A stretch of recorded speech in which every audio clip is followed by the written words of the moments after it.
To be unfit is defined as disqualified or not being of necessary quality or standard. And as someone who has rebuilt herself from the inside out, I'm here to tell you that I know exactly what it feels like to be deemed as unfit by society, both physically, mentally, and even at times spiritually. Here's the thing though, being unfit is nothing about failure, it is about transformation. At the root of it, transformation comes down to being able to admit where you are, to make moves necessary to promote change, positive change in the right direction. So if you resonate with this, I encourage you to lean in and let's talk about it. This is the Unfit Podcast with Monica Jackson.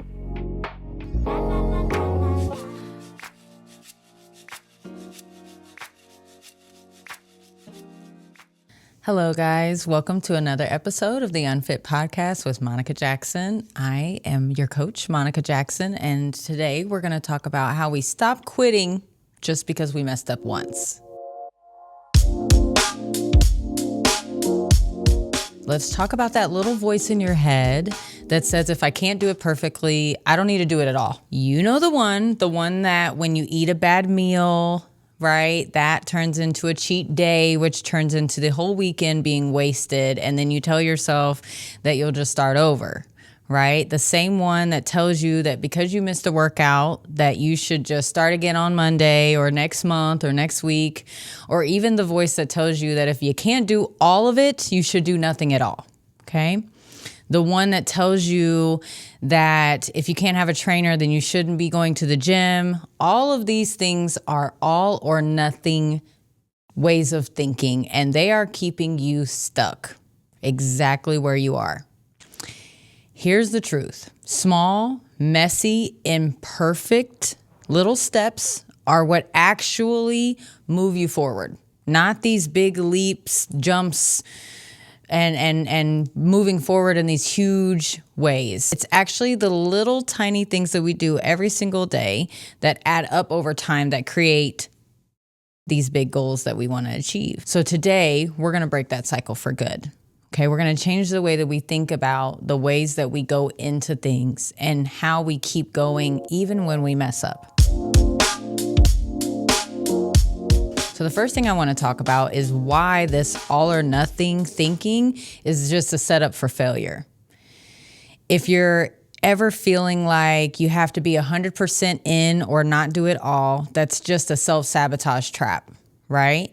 It's just a way for your subconscious to affirm that you are not worthy of the things that you want to achieve. Life is not about being black and white. It is always gray. And for each individual person, it's different shades of gray. So why do we treat our fitness and wellness and weight loss and health journeys as if they are black and white? Success isn't about being perfect. It's just about showing up. Even if it's messy and looks a little funny, it's about actually showing up and still continuing to do the work with consistency and over time creating sustainability within our journey.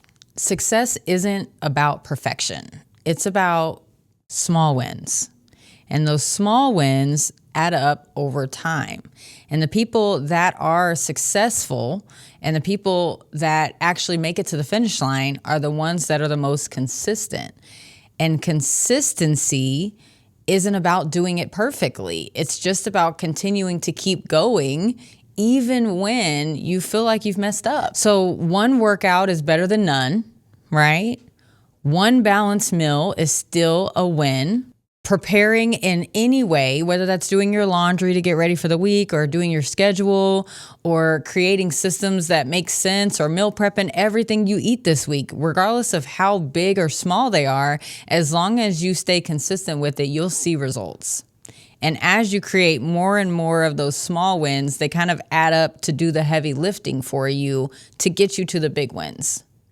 So what I'm trying to say is that if you stop aiming for all and start aiming for just one, you'll start to see some actual change over time. So for me, I am an overthinker sometimes, and I tend to overcomplicate things. And what I realized was that I thought that my overthinking was work. I thought I was putting in work by taking my brain to spaces and staying there and reworking it and making it a whole thing, right? And what I realized was that my overthinking was just me trying to cope with the discomfort of change, right? I was just trying to think my way out of doing the work that was necessary at that time because I felt, well, I don't want to repeat meals, or I don't want to do this, or that sucks, or this sucks, instead of actually just accepting that the things that were going to get me there were things that I didn't like, or things that didn't make sense to me, in the sense of I just thought that there had to be another way of doing it. Like, I didn't have to meal prep everything, right? Because I didn't want to repeat the meals. So then I wouldn't meal prep. But until I realized that I could meal prep up ingredients, I could definitely always go to the grocery store and make sure that I had food available. I could know what I could order from different restaurants that would keep me on track. Like, I was prepared. And so overthinking took a back seat to being prepared, which is what I would like for you guys to start thinking about. So in order for us to stop thinking and start doing, we take things that are overwhelming us and we shrink them down, and we make them smaller steps that then add up to the big goal. For example, if we don't have an hour to work out, maybe we just make it a goal to move for the amount of time that we do have available, even if that's only 10 minutes. Again, if I want to meal prep, maybe I don't meal prep every single meal, every single thing that I'm going to eat for that whole week, but I go to the grocery store, I get lots of fruits and vegetables, I wash them, I clean them, I get them bagged up in individual servings so I could just grab and go through the week. I might go and get some ground turkey or some other protein. I might boil some eggs. I would prepare things so that I am one step ahead, just one step ahead, not, again, overanalyzing, overthinking, and overcomplicating things to where it's almost impossible to sustain. If your routine and your structure and your lifestyle and the plan that you've set for yourself is not working, it doesn't mean that you quit. It means that you need to adjust. You need to find ways to work around things that aren't working for you anymore. Not just give up because they're not working for you anymore. So I think also this comes into the idea and the fantasy that we need to have motivation to do things. Because when we're waiting for motivation, oftentimes it just doesn't come. If we're laying on a Sunday morning, we're laying around all morning just waiting to get up, waiting to have the motivation and to get up and go to the grocery store. It could be 3, 4, 5 o'clock before we even get out of bed. But if we make it a point, we say our plan is to be home with the groceries by noon so that I have plenty of time to take a nap and I have plenty of time to prep and I have plenty of time. Or maybe we even take it a step further and we make sure that we get to the grocery store on Saturday so that we don't overwhelm ourselves from all of the work that's required to be prepared for that Sunday. Does that make sense? I hope it does. So I want you to take a moment, and in order to digest what we just talked about, I want you to first take a deep breath and relax, okay? Because that's not how we get there, by being stressed about it and overthinking it. But we're gonna take a breath, and then we are dropping the guilt. We're gonna drop the shame. We're gonna drop the embarrassment of messing up.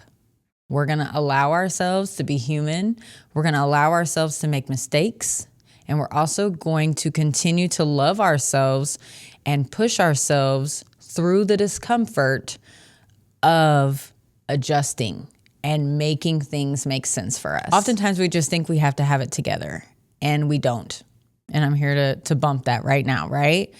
I want you to take some time, and I want you to think of one small step or one small thing that you have already done for yourself this week. Not something that you plan to do, not something that is on the list, not something that you need to do or you should do. I want you to think of one thing that you have done already this week that is promoting you to change, that is good for you, that is self-care. Maybe that was the walk. Maybe you drank a little more water this week. Maybe you said no to a donut.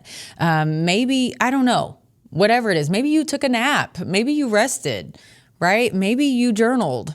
Maybe you read a book. Whatever it happens to be, celebrate one thing that you've already done. Sometimes even the idea or the thought to change is still enough, and it still counts. So even if you considered, how can I change? What do I need? Even asking yourself that question really does matter, and it adds up and it counts.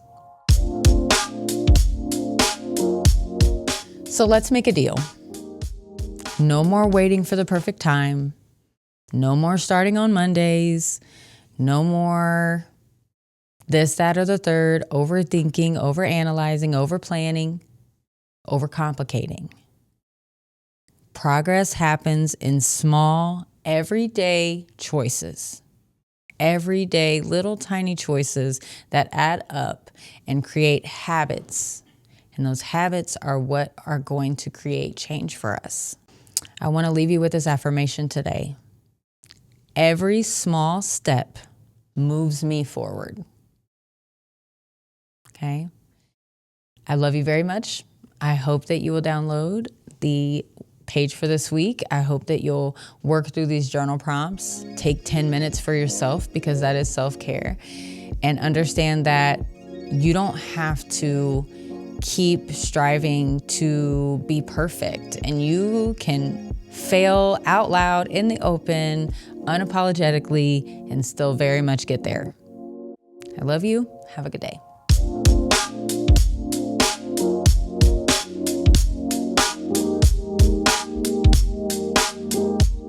And that's it for this episode of the Unfit Podcast with Monica Jackson.